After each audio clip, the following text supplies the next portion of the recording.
Então estamos começando mais um Singularidade Podcast, episódio 57. Eu sou o Guilherme Barros e hoje a gente vai conversar aqui com a Mayara Medeiros, a pré-candidata à prefeitura aqui de Andirá. Tudo bom? Tudo bom? Boa tarde, gente. Obrigada pelo espaço. Estou muito feliz de estar aqui hoje. Nós que agradecemos. Tá aqui também com a gente Tiago, Rafael. E aí, galera, tudo beleza? Tamo junto. E Gabriele Magalhães. Oi, gente. Agora vamos para os recadinhos. Então, para quem ainda não conhece, a Lucky Robot é a produtora aqui desse podcast, né, do Singularidade. E se você também quer conhecer outros podcasts sobre outros assuntos, entra lá no luckyrobot.com.br que você vai encontrar todo o conteúdo que é produzido aqui pela Lucky Robot. Ou também acessar nosso Instagram, que estamos lá no Instagram, o @LuckyRobotMedia. Por lá a gente faz a interação com a galera, posta todos os episódios que é produzido aqui e as novidades também são postadas lá. Então, para você não perder nada, entra lá no Instagram, @LuckyRobotMedia. E se você gosta do Singularidade, indica ele pros seus amigos. É muito importante pra gente e ajuda o podcast a crescer. Então é isso. Agora fiquem aí com a entrevista com a Mayara. Valeu!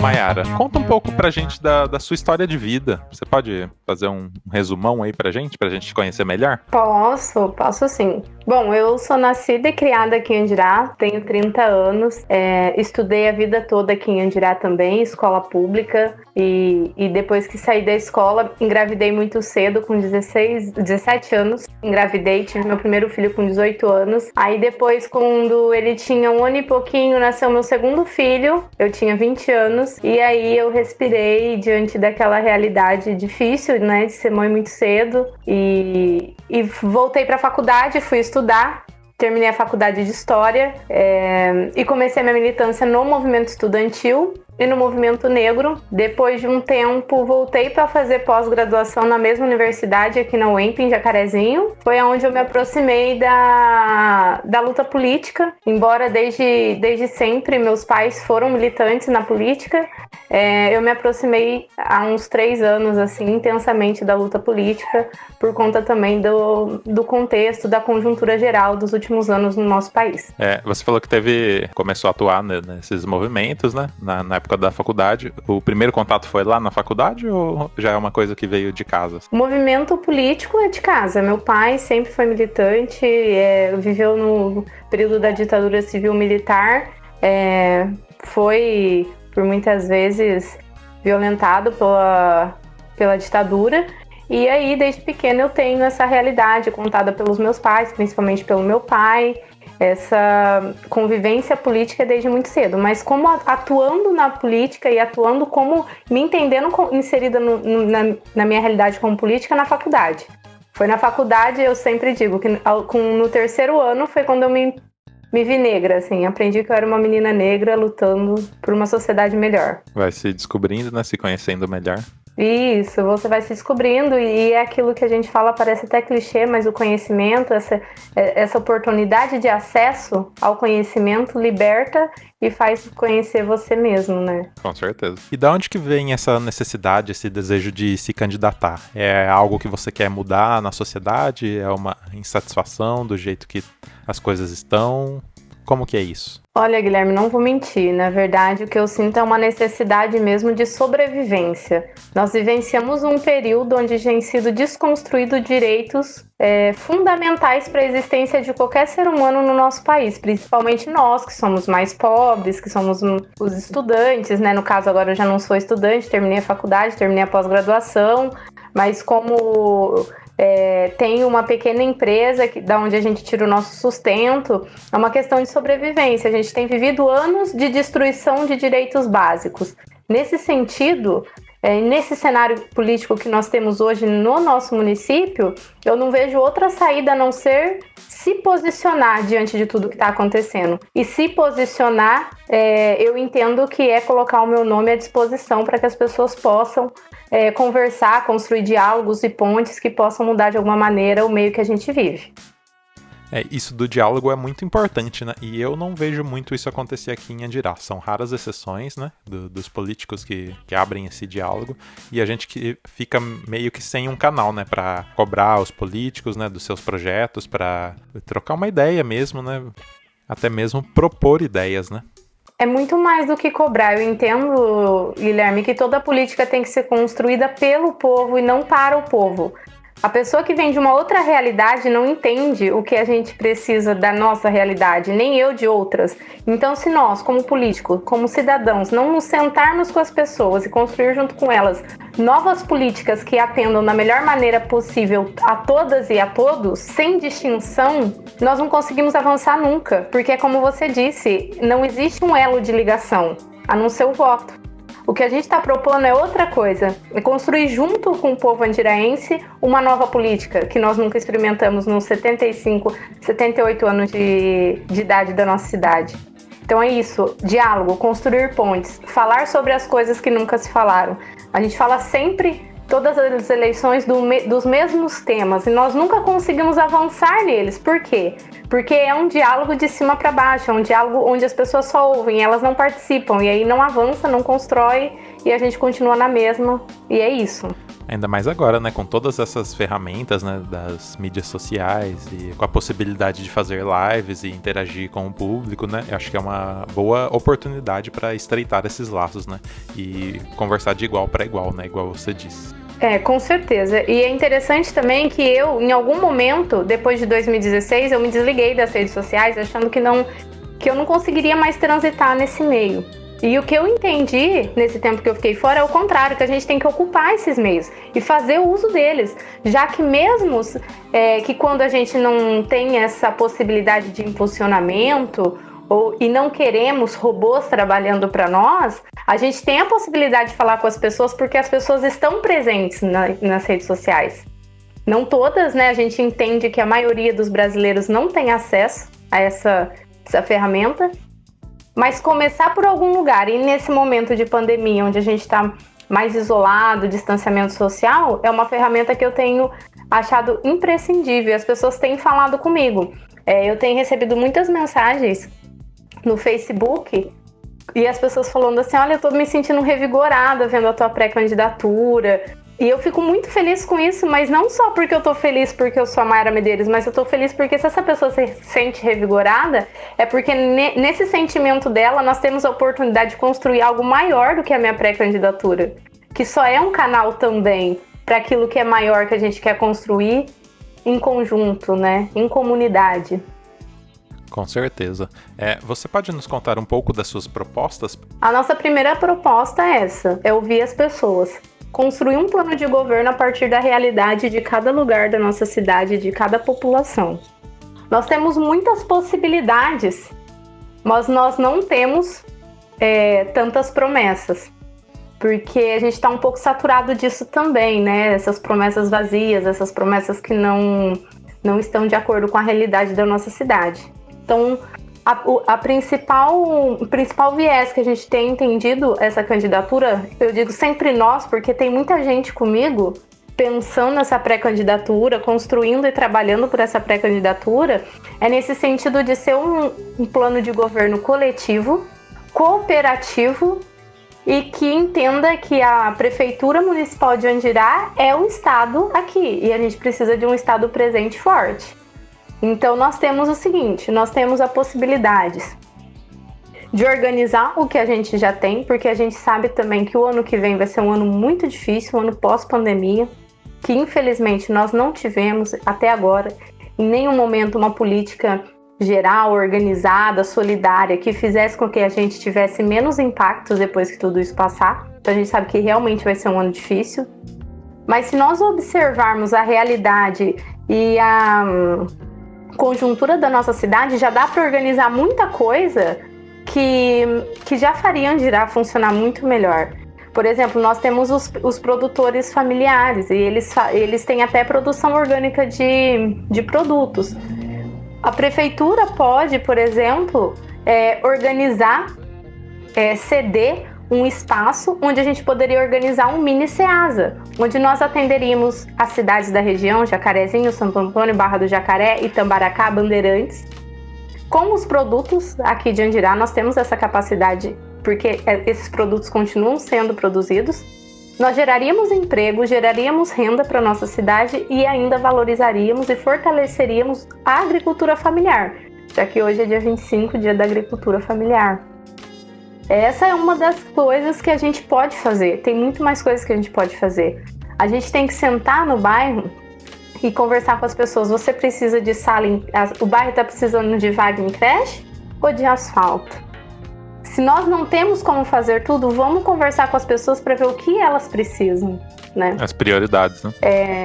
As prioridades. E de cada lugar existe uma singularidade. Cada lugar é uma realidade diferente. Nós temos urgência em construir um Andirá que seja para todas e todos. E não para o centro, e não para um bairro, e não para algumas pessoas. Tem que ser para todas e para todos. E a nossa proposta de governo é essa. É conversar a partir dessa perspectiva e construir juntos um caminho para tornar um Andirá acessível e de todas e todos. Você é pré-candidata pelo PT, né? O Partido dos Trabalhadores, né? Por que a escolha do PT? Guilherme, nós passamos 500 anos sendo governados e regidos pelas mesmas pessoas, né? Pelas mesmas oligarquias, pelas mesmas famílias, a nível nacional, estou dizendo isso também, né? Andirá não foge à realidade. O Partido dos Trabalhadores, desde o movimento pró-PT, que aconteceu antes, ele ajudou a organizar, por exemplo, as Direta Já, né? O pró-PT, o Partido dos Trabalhadores, foi o partido que conseguiu organizar a presença da mulher na luta política pós, né, ditadura civil-militar, na redemocratização. O PT, por mais que existam grandes resistências e um discurso nocivo e fraudulento, por vezes, sobre qual é a importância do PT e qual que é a principal vertente do PT, eu entendo o Partido dos Trabalhadores como uma ferramenta de mudança social. Prova disso são o número de pessoas que conseguiram ter acesso à universidade pública de qualidade depois dos governos do PT. Outra coisa que nós vimos e estamos presenciando novamente, eu não sei se vocês se lembram, mas quando eu era pequena eu assistia muito um Brasil que se morria de fome e de sede. E depois de um tempo, depois dos governos do Partido dos Trabalhadores, a gente já não via mais essa realidade. Existem muitas críticas, nós precisamos absorvê-las, superá-las, melhorar, conversando, construindo, mas agora o que a gente vê é o discurso mentiroso e fraudulento de que a corrupção não está presente nesse governo enquanto perdemos vidas e vidas, né? Esse final de semana a gente vai ultrapassar os 85 mil mortos pela Covid-19 e o Partido dos Trabalhadores foi o partido que fortaleceu o SUS para que ainda nós não estivéssemos entrando em colapso já há algum tempo, né? Então, todas as políticas do Partido dos Trabalhadores, ela foi de mudança social. Talvez seja por isso que ela tem incomodado tanto, e talvez seja por isso que a gente vê essas ferramentas hoje também, tentando convencer todo o Brasil de que o PT é um partido de corruptos. O partido não é corrupto, corruptos são as pessoas, né? E isso eu posso afirmar para você, nem eu e nem o meu pré-candidato a vice somos corruptos. Nós somos pessoas trabalhadoras, estudantes que estamos aqui tentando construir um Andirá melhor. Como que é ser uma candidata declaradamente de esquerda? É desafiador, mas eu não mudaria em nenhum minuto, porque se mente muito para o nosso povo sobre o que é esquerda, né? E não se fala que a esquerda é uma perspectiva política de solidariedade, né? Onde você olha para o outro com empatia, se colocando no lugar do outro e com muito orgulho de participar dessa vertente que trouxe grandes oportunidades para o nosso país e oferecendo ao Andirá a oportunidade de construir outra política diferente da que a gente viu até agora, baseada na solidariedade, na empatia e na ética. Eu vou abrir agora para a Gabi e para o Thiago falar um pouco, né? Só eu tô falando. Quem quiser fazer pergunta, pode ficar à vontade. Tá joia. Thiagão, você quer começar? Não, pode começar, Gabi, fica à vontade. Mayara, vamos lá. Dentro do que o Gui estava falando sobre ser declaradamente de esquerda, a gente sabe que aqui no nosso município, o PT é o único partido que tem uma pré-candidatura que faz oposição ao governo Bolsonaro. E eu queria que você falasse um pouquinho pra gente de como a política no micro, e quando eu digo micro, não que a política municipal não importa, mas eu digo no âmbito municipal, como essa política pode influenciar o macro, no sentido de uma política estadual e federal. Porque assim, eu, Gabriele, acredito que a gente começa construindo do micro para chegar num macro. Então eu queria que você falasse um pouquinho disso. Gabriela, eu acho que essas eleições que nós vamos passar aqui, elas são fundamentais para o começo da superação desse desgoverno que nós vivemos desde 2016. Eu amplio isso não só para o governo do Bolsonaro, mas o que a gente já vinha vivendo antes. Sim. Como, por exemplo, a emenda 95, né, que congela os gastos com aquilo que é principal para quem é pobre, que é educação e saúde, Sim. Assistência social. Então, eu vejo que essas eleições são fundamentais e um desafio para todos nós brasileiros, seja de esquerda ou seja de direita. Sim. É um desafio para todos os brasileiros. Por quê? O que a gente vê, Gabriela? É um silêncio que fala muito, né, desses políticos todos. E estou falando aqui do micro, não só de Andirá, mas dos outros lugares do país. Porque o que a gente está acostumado com essa política, né? O Brasil está adaptado a essa política culturalmente, ou seja, o prefeito apoia, e aí, aliás, recebe apoio, e aí daqui a 2 anos ele faz campanha para esse deputado ou para esse presidente em troca de, daqui a 2 anos, ele também apoiar, ou seja, um ciclo vicioso, né? Um ciclo vicioso que coloca em jogo a todos nós. Porque, por exemplo, o que a gente vê também nesse jogo? Você apoia, se der certo, você se autodeclara apoiador, se não der certo, você fica em silêncio, jogando com a memória do povo, como se as pessoas não fossem lembrar do que aconteceu, né, há 4 anos atrás.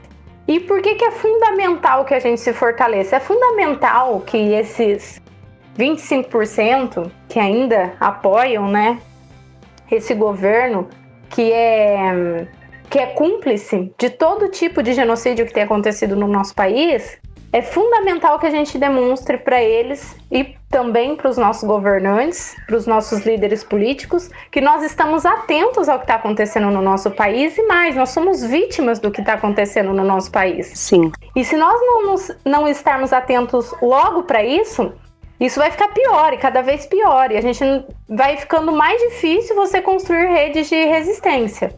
Eu digo sempre o seguinte para as pessoas que eu converso, para minhas amigas, para meus companheiros, eu digo o seguinte, olha, a nossa pré-candidatura, ela já ganhou. Ela já ganhou por quê? Porque nós estamos conseguindo dialogar com as pessoas e conversar com as pessoas sobre o que está acontecendo no nosso país. Porque covardemente, os políticos, as lideranças políticas, não necessariamente só os eleitos, tá? Todos eles que fazem parte do cenário político que nós conhecemos, se silenciam diante das mortes, se silenciam diante da violência policial, se silenciam diante do desmonte do Estado, se silenciam na falta de investimento de saúde e educação, em prol de um apoio que fará com que ele chegue onde ele quer, que é na prefeitura. Então eu digo sempre que a nossa pré-candidatura declaradamente de esquerda e declaradamente oposição ao governo federal atual é também disso, de construir essas redes de resistência em todos os cantos. Andirá fez muito voto contra o governo federal eleito hoje. Eu me surpreendi, né?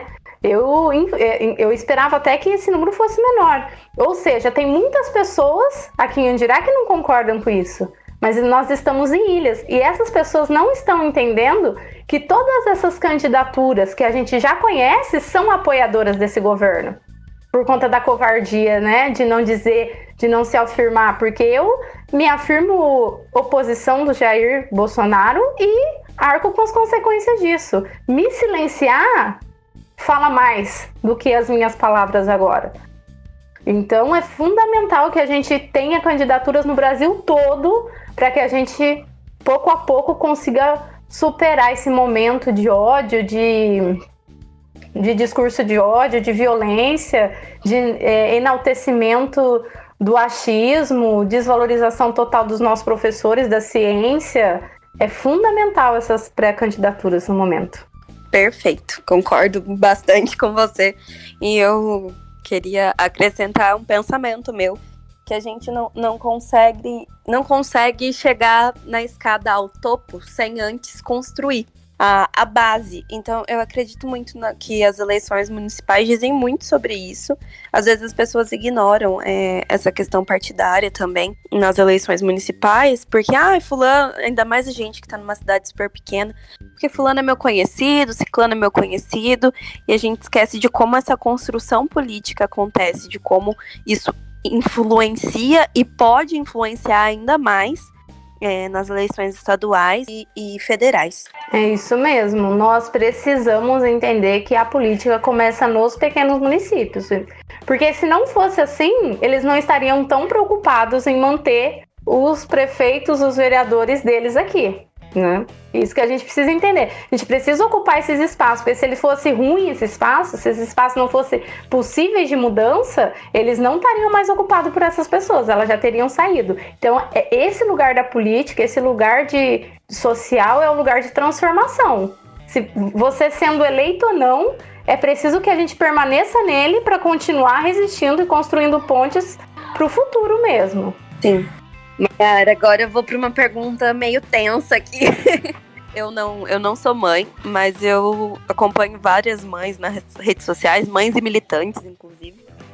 E eu me atento muito sobre essa questão da maternidade, porque eu acho fundamental para a nossa sociedade a gente entender como funciona essa estrutura. Porque todo mundo tem uma mãe, presente ou ausente, todo mundo tem uma mãe. E eu vejo e acredito que na nossa sociedade, quando uma mulher se torna mãe, acontece como se fosse uma desumanização dessa mulher. Que as pessoas não veem mais essa mulher como uma mulher. E, assim, muda o olhar. Você é mãe, então isso não é pra você, aquilo não é pra você. E eu acho isso um pouco problemático, porque a mulher começa a ser tratada apenas como uma cuidadora. E eu queria falar com você sobre isso, Mayara, porque como você é mulher e mãe, eu sei que você tem filha pequenininha, uma graça, filha da Mayara, gente. Que se coloca... como é isso pra você de ser mulher, mãe, e de se colocar à frente de questões políticas? Se você sente esse impacto na sua vida política? Olha, isso é importantíssimo, porque a nossa sociedade, ela é construída em cima de uma opressão, de uma violência muito grande contra a mulher. Sim. E ela só não é maior porque a mulher é mãe. Aliás, a mulher tem a possibilidade de vir a ser mãe. Sim. Caso ela não tenha essa possibilidade, essa violência pode ser maior ainda. Porque a sociedade sempre cobra da mulher esse papel de parir, de ser a cuidadora, seja ela mãe ou não. É por Sim. conta dessa estrutura social que a gente vive, né? Uma estrutura bem injusta conosco. Esse lugar de pré-candidata a prefeita de Andirá, para a maioria não é lugar para uma mãe de 3 filhos pequenos. Mas eu tô aqui, eu continuo aqui. Porque eu sempre penso muito nisso, Gabi. É uma coisa que me faz pensar muito, eu até escrevo bastante sobre isso. Porque você não deixa de ser mulher quando você é mãe, é o contrário, né? Você, de certa maneira, potencializa alguns aspectos em você, mas acaba deixando e fazendo, até com essa pressão externa de que as pessoas, olha, você tem que ser uma boa mãe, você tem que ser uma boa esposa, você tem que ser linda, e você tem que ser inteligente, você tem que trabalhar, mas você tem que ser uma boa mãe, você não pode deixar seus filhos nunca. E assim, todas as mães que eu conheço trabalham, sabe? Então assim, elas são mães e trabalham. Então é muito seletivo isso, né? A mulher pode ocupar alguns lugares, mas outros não, depois que ela é mãe. Um desses lugares que ela pode ocupar é esse de trabalhar para ajudar o companheiro, ou muitas vezes, como a gente já conhece no nosso país, a maioria é chefes de família. Mas ela não é uma mulher o suficiente para ocupar outros espaços. O espaço da sexualidade, os espaços de poder na política, espaços de fala e de chefia em outros lugares. Então é preciso que a gente eduque a sociedade, de fato, para que a gente construa outro paradigma, para que a gente quebre esse e construa um outro. E a gente pode fazer isso discutindo todas essas questões sobre ser mãe e ser política, ser mãe e ser empreendedora, ser mãe e ser trabalhadora, ser mãe e ser estudante. Nós podemos ser tudo que nós quisermos, mesmo sendo mães. Porque a nossa existência, ela vai além de ser mãe. Ela está no cosmos, né? Também para viver e para experiências absolutas e totais com tudo que a gente quiser. E a minha pré-candidatura sofreu também esse questionamento. Nossa, como você vai fazer campanha com seus filhos? A gente pensou nisso, né, num período que a gente não sabia que a gente ia estar nessa pandemia ainda, desconfiava, mas não sabia que ia ser tão avassalador assim. Eu dizia, olha, eles vão comigo, a minha filha vai comigo. A Gabi em outros momentos já foi em reuniões assim, e a minha filha aqui do lado comigo. Porque eu também posso ensinar a partir da minha vivência política coisas para os meus filhos, né? Sim. E eu penso nisso porque a gente pode também construir políticas públicas de saúde pública, de educação pública que quebra esses paradigmas. Por conta dessa pressão muito grande sobre a mulher, elas estão adoecendo mais também. E o nosso SUS não tem, às vezes, condição de absorver essas mulheres e de tratar elas como elas têm o direito de ser tratadas. Nós temos também a escola, né? Um projeto educacional que deve entender que a gente precisa superar já lá desde muito cedo na escola esses paradigmas sociais que oprimem as mulheres. Uma força tão grande que às vezes tira até aquele brilho de viver. Então, ser mãe e ser política e ser mulher e ser estudante e ser militante é tudo isso. É muito grande, é muito mágico, mas eu não sou só mãe. Eu sou primeiro a Maiara e depois que eu fui a Maiara que eu fui a mãe do Pedro, do Matheus e da Maria Tereza. Então, sim, é sobre isso também. Eu acho muito interessante falar sobre isso, conversar sobre isso, porque às vezes as pessoas não conseguem ter essa visão, ter esse entendimento, e eu acho muito bacana a gente trazer esse diálogo num espaço que também é por vezes mais ocupado por homens. Ninguém pergunta para um homem onde ele vai deixar para poder sair ou para realizar alguma atividade do seu dia a dia. E para mãe, sim. Então, assim, o pai é tão pai quanto a mãe é mãe. E eu acho legal a gente levantar essas questões. Eu acho interessantíssimo, porque é isso mesmo. Ninguém pergunta pro meu esposo se ele tem onde deixar os filhos para ir trabalhar, ou se ele tem... Nossa, quem ficou com teus filhos? Não, mas pra mim é recorrente mesmo essa pergunta. Nossa, mas você tá indo pra Curitiba? Tua filha? Teus filhos? Sempre é muito complicado. Se você vai pra faculdade, você vai estudar, mas os seus filhos? Olha, eu digo pra essas pessoas, é possível fazer tudo. Desde que as pessoas que estão à sua volta, à sua rede de apoio, entendam que antes de ser mãe, você é mulher. Isso não significa que você não gosta do seu papel de mãe, não é isso. É que não é justo que ele seja só seu, já que o filho nunca é só da mãe, né? Embora as pessoas tentem nos convencer disso, não é assim que é. O filho é sempre de duas pessoas. Então... essa divisão ela tem que ser repensada e a minha pré-candidatura também questiona esses padrões que se perpetuam pela sociedade brasileira, pela sociedade andiraense e até agora não nos levou a lugar nenhum, né? A não ser o aumento frenético da violência contra a mulher, a não ser o aumento frenético de crianças cada vez mais jovens doentes. Então não está dando certo esse modelo. Vamos repensar um modelo que seja acessível para todos e que seja justo e que mude de fato a nossa convivência social para algo melhor, porque é isso que a gente está vivendo hoje, a gente já não está suportando mais. Sim. Mas ainda nessa linha de conversa, não sei nos outros municípios, então não posso dizer com tanta certeza, mas eu vejo que a grande maioria dos municípios ao nosso redor, e principalmente o nosso, a política sempre foi constituída por pessoas mais velhas e com certa influência econômica, né, que é um resquício das oligarquias, né? E eu queria que você descrevesse um pouquinho pra gente a grande importância da participação de nós jovens e de todas as classes sociais, né, nessa nova construção política. Como eu disse, né, Gabi, esse modelo que a gente conhece já há tanto tempo na nossa região e no nosso país todo, ele não tem dado certo, ele tem apresentado grandes falhas, né? E Isso tem que ser repensado imediatamente. O jovem não é o futuro, a criança não é o futuro. A criança e o jovem é o agora, é o presente. É a nossa condição cognitiva mesmo e física de estar menos cansado, de ter trabalhado menos, né, de ter vivido menos experiências. É uma questão orgânica mesmo que nos possibilita observar as coisas de outros olhares. E o mais difícil desse modelo que nós temos na nossa região, e infelizmente no nosso país todo, é a resistência dessas políticas que têm esse poder econômico, que são resquícios dessas oligarquias, em nos ouvir. Ou seja, se você tem lá um governante que vem dessa perspectiva de poder econômico e tudo mais, ele tem dificuldade de ouvir quem dirá implementar um projeto que você pode apresentar para esse governante como solução de algum dos problemas dos nossos municípios. Eles têm dificuldade de entender isso. Por dois motivos, eu acredito.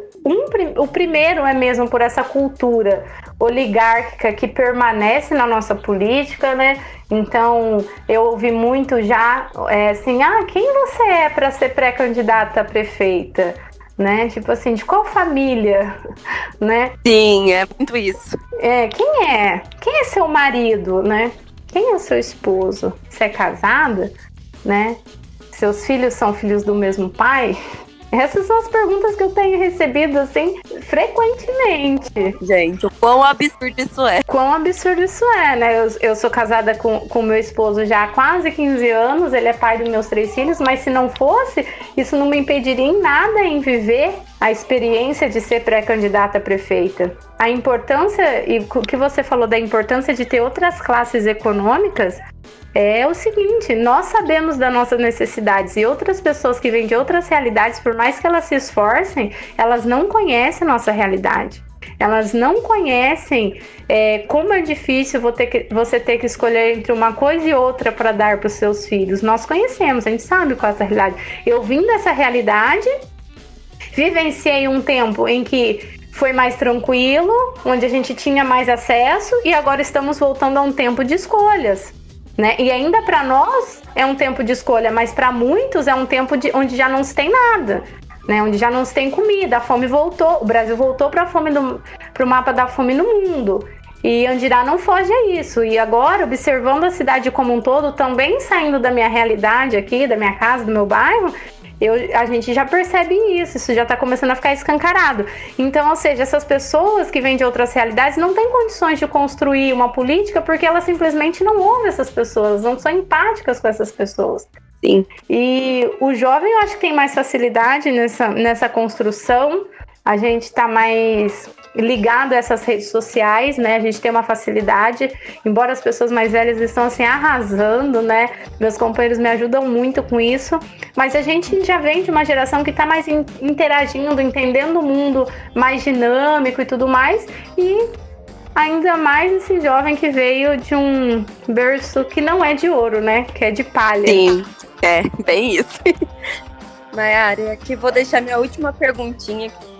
Você como professora, você podia falar um pouquinho pra gente sobre a importância da educação de base, já que aqui na nossa cidade, né, qual você é pré-candidato, tem várias escolas municipais, para o resto da vida escolar do indivíduo? A educação básica, e desde a educação infantil até o indivíduo ter condição e autonomia para tomar suas próprias decisões, é fundamental não só para o Andirá que a gente quer construir, mas para o Brasil e para o mundo que a gente quer construir. Nós temos uma população grande em vulnerabilidade social, econômica.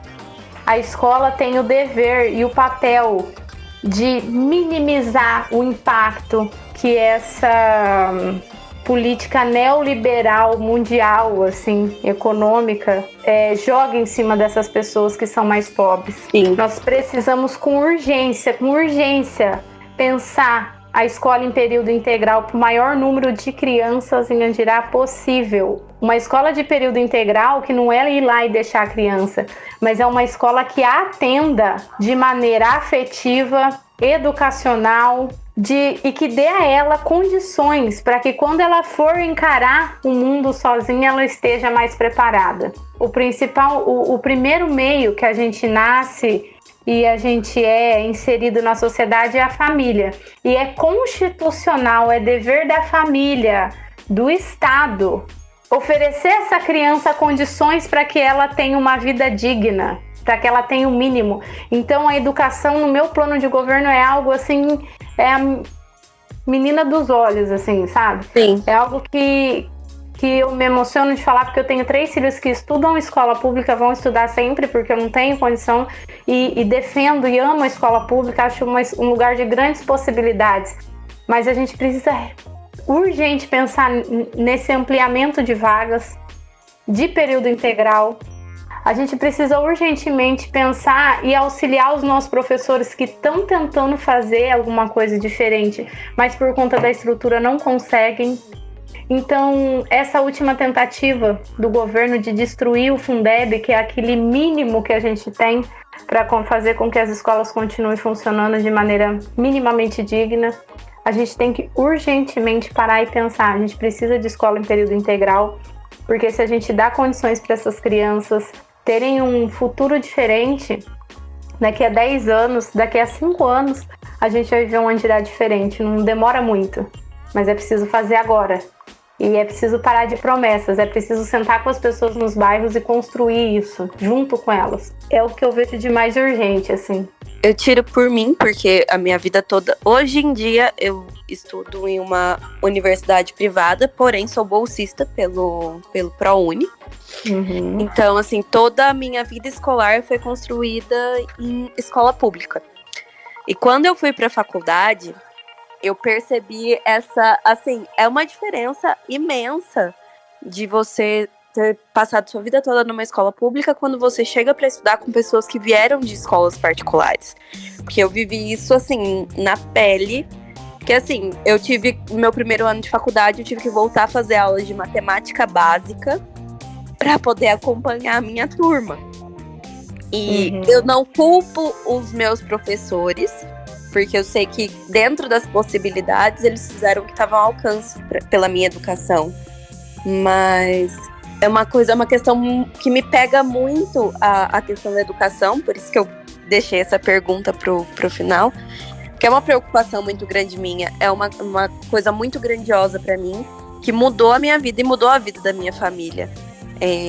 A minha geração, eu e um outro primo meu que temos a mesma idade, nós somos os primeiros de uma família da minha avó por parte de pai, que teve 14 filhos e 21 netos que tiveram acesso a ensino superior. E é uma questão que me pega, porque eu sei que não é só a faculdade, é a escola, é a creche, é o ensino médio, tudo isso faz muita diferença para a criança. Eu lembro de ser muito pequena e minha professora lá do pré me incentivar a ler, que hoje é uma coisa que eu amo fazer. Então eu acho muito importante a gente exaltar a educação pública, a gente se preocupar com a educação pública, porque é fundamental. Eu sou defensora da educação pública, assim, se eu tivesse que escolher uma bandeira única pro resto da minha vida que eu iria defender, seria a educação pública. Porque na educação pública eu consigo inserir debates fundamentais para a sociedade.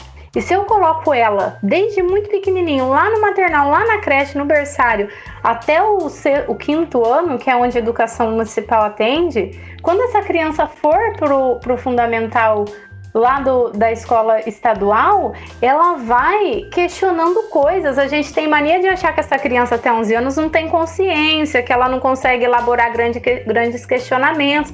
Isso é mentira, isso é uma mentira que vem contando pra gente, além de menosprezar as crianças, não dá importância para a educação que elas recebem desde pequena. A educação pública de qualidade, ela é fundamental para a vida da criança, ela é fundamental, mas ela é fundamental para a estruturação da nossa sociedade. Se a mãe tem vaga na creche, a mãe pode trabalhar com tranquilidade, a mãe começa a trabalhar e deixa de se depender financeiramente muitas vezes de um agressor, de uma pessoa violenta, porque ela consegue ter a tranquilidade de deixar os filhos na escola de cedo até à tarde. Ela consegue ter, com uma renda menor, ela consegue sobreviver. Não é o que a gente quer, uma renda menor para as mães, não é isso, mas é a realidade que a gente tem na nossa cidade, é a realidade que a gente tem no nosso país. Então é necessário defender a escola pública. Eu sou defensora, eu estudei em escola pública a vida inteira na universidade também, tive essa alegria, mas tive também porque tive a sorte de ter grandes pessoas, grandes professoras, e eu não consigo pensar um país melhor, diferente, sem a valorização da educação pública, da escola, da merenda, do professor. Então, ela é fundamental, para mim é fundamental. Não só na política, na vida, em tudo. Educação pública sempre. Salve o Fundeb. Show! Passo a bola para o meu querido companheiro Tiago Rafael. Opa, ok. Oi, Mayara, tudo bem? Tudo bom? Então, eu elaborei 3 perguntas para você. Acho que a última você já meio que respondeu, mas dá pra gente trabalhar bastante esse assunto aí. Legal. Então a primeira é o quanto que você acha que interfere no modo de regência de uma cidade pequena como a nossa a questão de direita e esquerda. Assim, você acha que o posicionamento político dessas ideologias podem fazer diferença numa cidade tão pequena? Eu posso te dar um exemplo antes de você começar? Pode. É que na eleição passada eu estava fazendo serviço para minha sogra na Americana, né? Uhum. E os candidatos estavam andando pelas ruas tentando conquistar pessoas, né, como sempre fazem, assim. E, no entanto, eu vi que um dos candidatos, o que eu posso dizer sobre ele é que é um empresário forte, né, não tão íntegro, e um mercenário aí da economia, que fazia parte do PV, né, que é conhecido como partido de esquerda, mas que as ações do candidato vai completamente ao oposto, né, da ideologia do partido.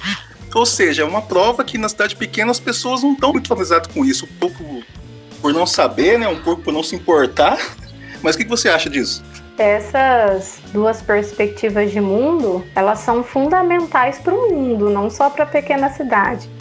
Às vezes, Tiago, a gente tem que ir com tato, porque por conta dessa exploração massiva e a falta de acesso à escola, à informação, as pessoas, infelizmente, não entendem como elas são importantes. Mas são essas analogias que regem a maneira que a gente vive. Um exemplo, a gente está vivendo hoje um governo federal de direita, de extrema direita, mas que foi apoiado e chegou lá porque a direita, preocupada com os seus privilégios, o apoiou, né? E agora a gente vê uma inversão, uma tentativa de distanciamento, né, desse indivíduo por parte dos seus apoiadores. Mas a história tá ali, é só você acessar ela no perfil das pessoas que hoje se dizem de direita, né? E lá atrás apoiaram e pensaram que não tem problema se ele é muito ruim, desde que a gente não perca os nossos privilégios. Por outro lado, nós temos a esquerda, né? Que eu vou dar exemplos simples aqui.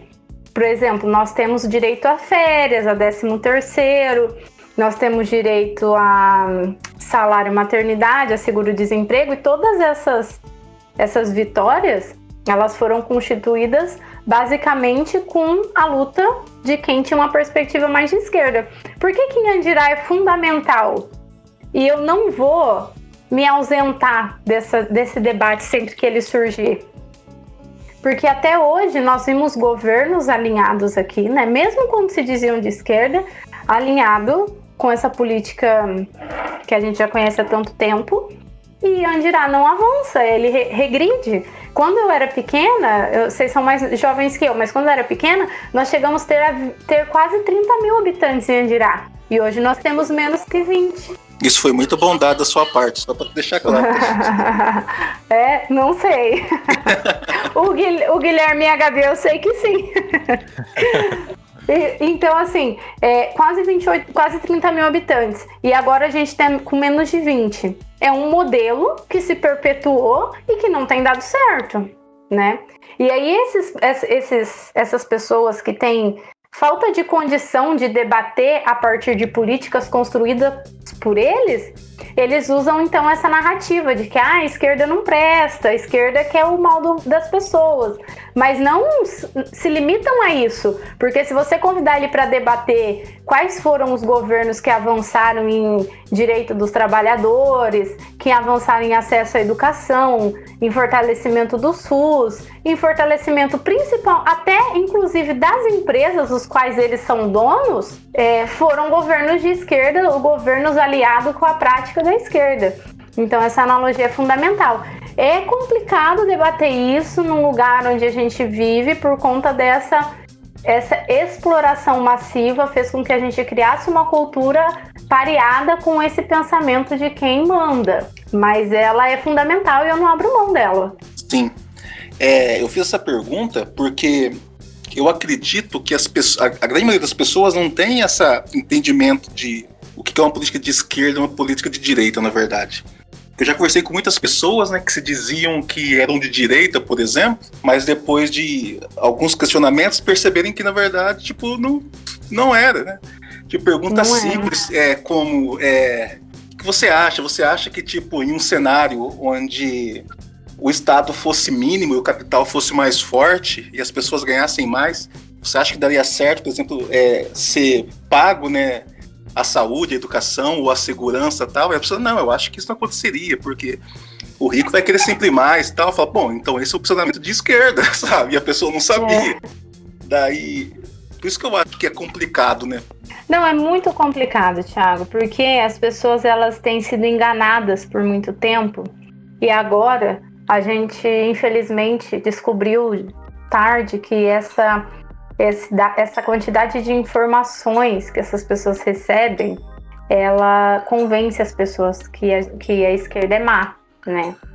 Eu garanto para essas pessoas. Nosso plano de governo, a Maiara não é uma pessoa má, não é ladrona. A Maiara é uma pessoa que está tentando constituir uma política diferente que nunca houve na nossa cidade. Nunca houve na nossa cidade outra política, senão essa prática corriqueira. Que mesmo que quando mudam os grupos, ela continua a mesma prática. Então, a possibilidade da minha pré-candidatura está nisso, em discutir essas questões. E mais que isso, vamos lá para o nosso projeto de saúde, de escola, de acesso à cidade, de mobilidade urbana, tratar essas questões para todos. E quando você pensa que escola boa, saúde boa, acesso a toda a cidade de Andirá, mobilidade urbana, então se você acha que isso é opção para todas as pessoas e não só para aquelas que podem pagar, então você está alinhado com a política de esquerda. Ok, muito bem. A segunda questão, eu acho que é praticamente o mesmo tema da primeira, mas só com um pouco mais a fundo, né? Eu vou ler um trecho aqui do manifesto aprovado pelo Movimento Pro PT de 10 de fevereiro de 1980. Da gente discorre pelo pequeno texto. É bem pequenininho o trecho, né? Aqui. A grande maioria de nossa população trabalhadora, das cidades e dos campos, tem sido sempre relagada na condição de brasileiros de segunda classe. Agora as vozes do povo começam a se fazer ouvir por meio de suas lutas. As grandes maiorias que constroem a riqueza da nação querem falar por si próprias. Não esperam mais que as conquistas de seus interesses econômicos, sociais e políticos venham das elites dominantes. Organizam-se elas mesmas para que a situação social e política seja a ferramenta da construção de uma sociedade que responda pelos interesses dos trabalhadores e dos demais setores explorados pelo capitalismo. Ou seja, como candidata, você acha que seria importante discorrer sobre o assunto política capitalista e política socialista com seus eleitores em reuniões? Porque a gente vive num ponto que se uma grande porcentagem da população ouve a palavra socialismo ou até mesmo comunismo, né? Já é que eu gosto de dizer que socialismo e comunismo ganhou um novo conceito nessa época de governo que a gente está, né?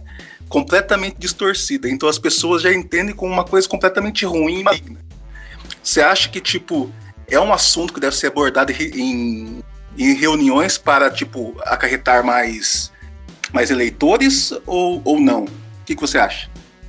Olha, eu sou professora de história, sabe? E a minha pesquisa são com os documentos do Pro-PT.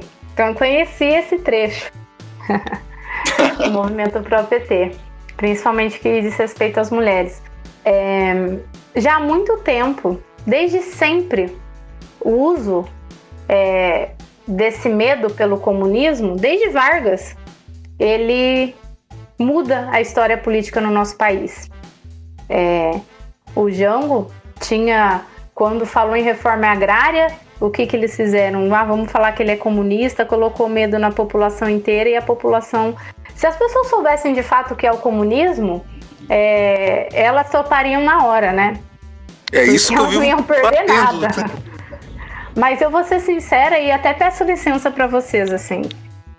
Aqui em Andirá é impossível construir uma pré-candidatura viável se a gente abordar essas questões, porque nós não temos condições de fazer elas teoricamente.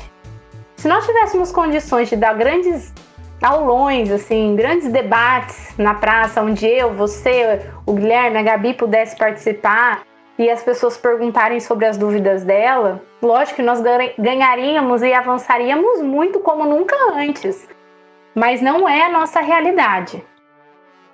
Então, tratar de conceitos que, infelizmente, as pessoas não têm acesso à verdade sobre eles, e quando eu digo verdade, é de fato aquilo que, primeiramente, eles queriam dizer quando foram encunhados, é bem problemático. Isso não quer dizer que a nossa política não seja uma política que entenda a importância dos ganhos que essas lutas nos trouxeram.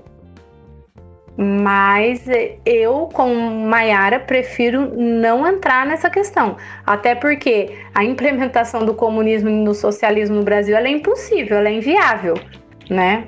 Nós não temos essa possibilidade, então não tem por que eu ficar dizendo para as pessoas, nem para aquelas que entendam o que isso significa, que a minha gestão vai ser uma gestão comunista e socialista. Não vai ser. A minha gestão vai ser uma gestão mais reformista, onde a gente entende o que acontece na prefeitura e tenta fazer um projeto diferente.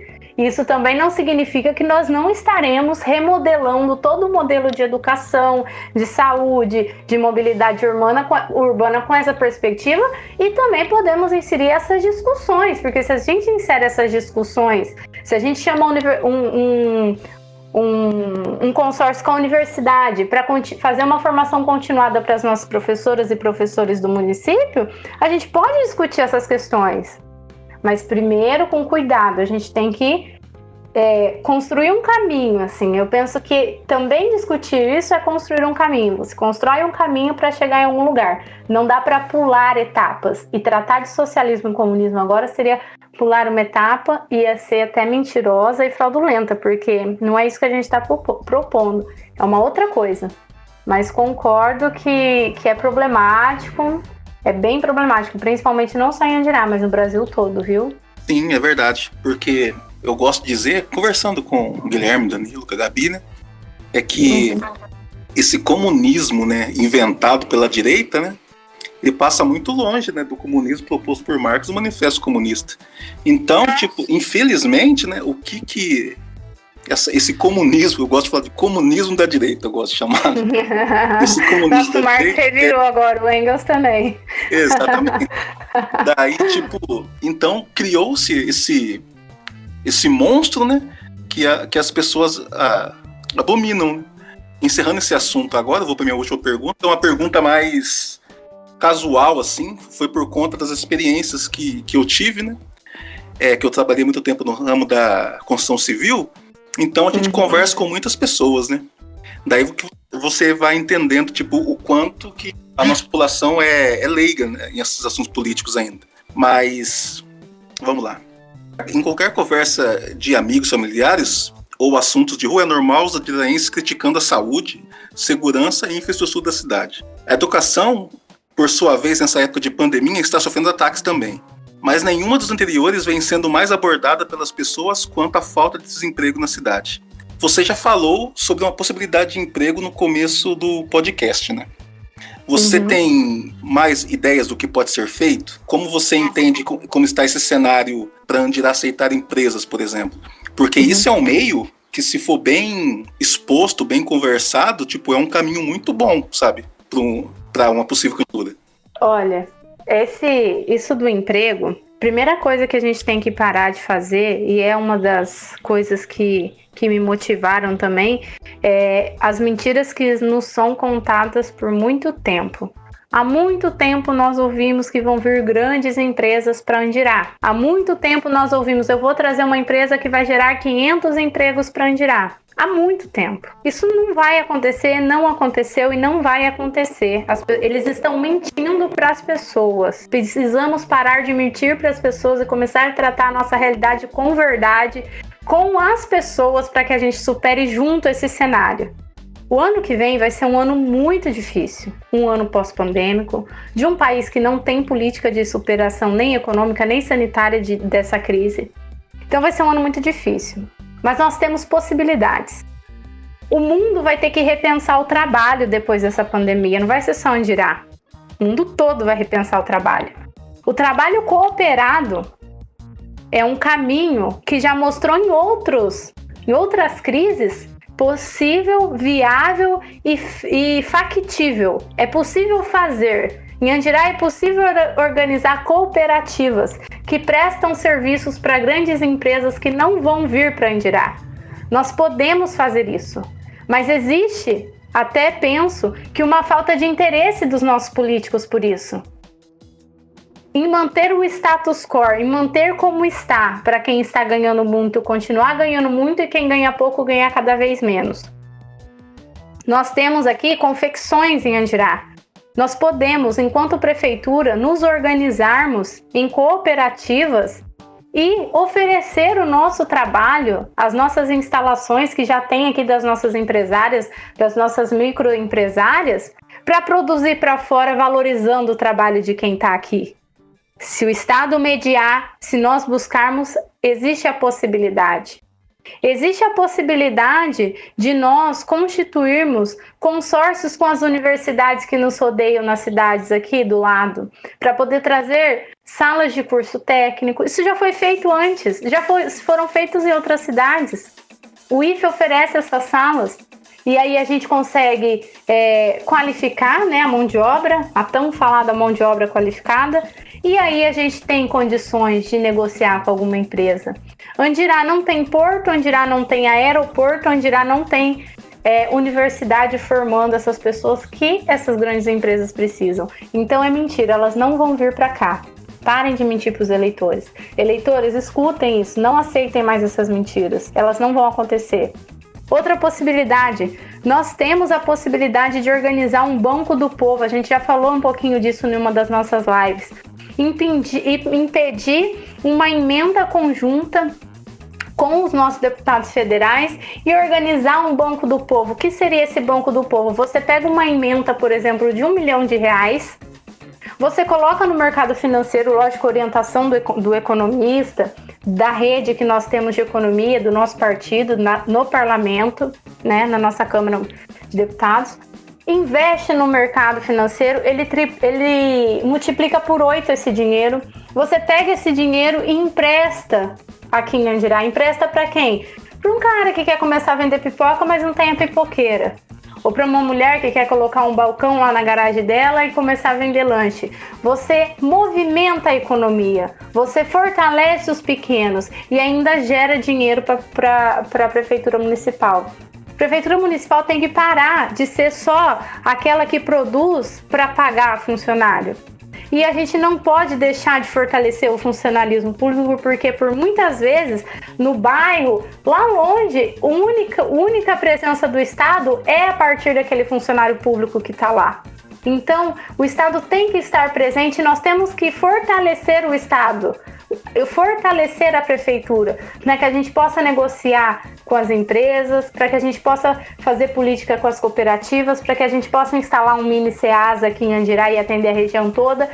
Então você consegue transformar o cenário desde que você observe essa realidade a partir do outro, daquele que faz. Por exemplo, essa ideia mesmo do SEASA, ela não é minha.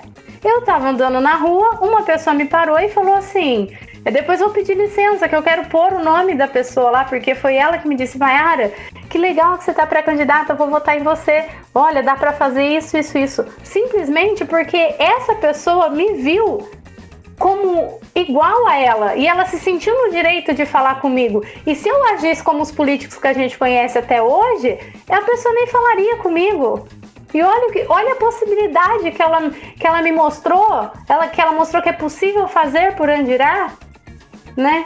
Então, gerar emprego é possível gerar renda. Se você gera emprego num nicho, isso se estende para outro da economia. Existe a possibilidade do Banco do Povo. Nós temos experiências no município do Nordeste, onde a prefeitura é do Partido dos Trabalhadores. A gente tem o deputado Enio Verri, que é um especialista nessa. Ele nos ofereceu ajuda para organizar isso. Ou seja, muitas possibilidades. Mas a gente tem que optar por essa possibilidade, por essa nova possibilidade. E essa nova possibilidade é a nossa pré-candidatura aqui em Andirá. Muito bom. Isso que aconteceu com esse cidadão que te deu essa ideia, o cidadão, não sei, é porque as pessoas geralmente não veem, né, de maneira horizontal, né, a posição. Eles veem, tipo, esses políticos como superiores, quando na verdade não é, né? Então, enquanto mais a população tiver uma visão horizontal, sabe, daí vai ser melhor, porque está ali do seu lado, né? Tipo, você é uma das... Não é só um voto, né? Você é a pessoa no qual aquele outro deve trabalhar, né? Você é a inspiração para aquele outro fazer um bom trabalho, né? É para você que ele tem que fazer isso. Para você que eu falo em sentido de população, né? E eu fiquei, assim, muito feliz e eu falei, puta, política a gente ia construir dessa maneira. Horizontal. Nós somos iguais, nós somos todos... estamos no mesmo barco, né? Eu tô no mesmo barco que vocês. Outros políticos não estão, mas nós estamos. E no mesmo mar, mas em barcos diferentes, a gente tá junto.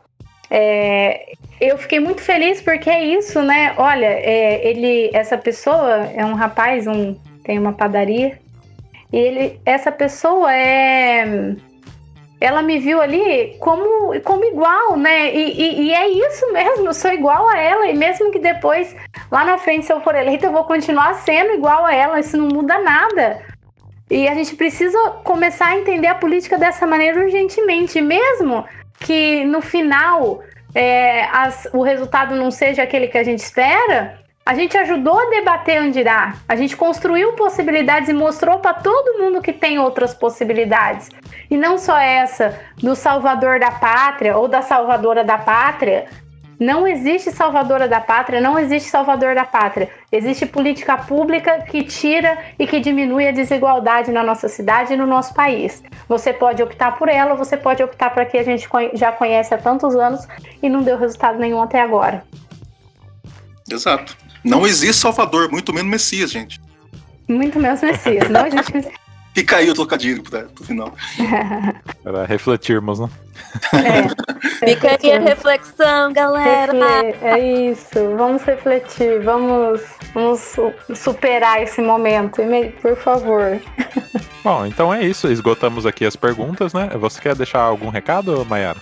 Eu quero deixar assim, eu quero agradecer, eu tô muito feliz de saber que na minha cidade existe uma equipe que organizam e produzem podcasts. E eu vi o do Nietzsche, eu fiquei muito feliz. Eu falei pro Danilo, isso está acontecendo aqui em Andirá, eu tô muito feliz. E eu tô muito feliz em ser pré-candidata em Andirá, porque eu vou responder a pergunta daquela pessoa daquelas, né, que não for só uma. Porque quem é você, né, para ser pré-candidata a prefeita em Andirá?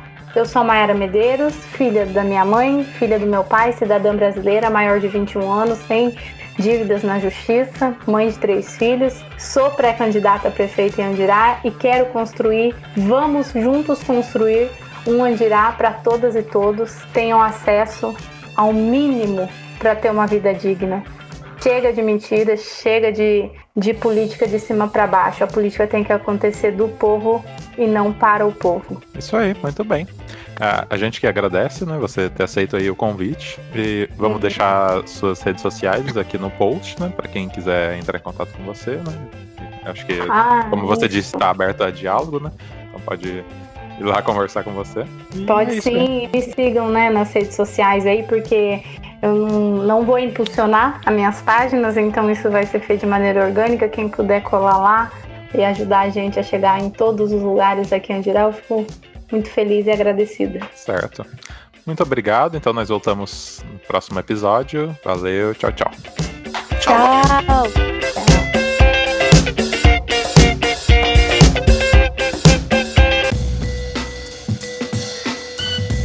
Esse podcast é uma realização Lucky Robot.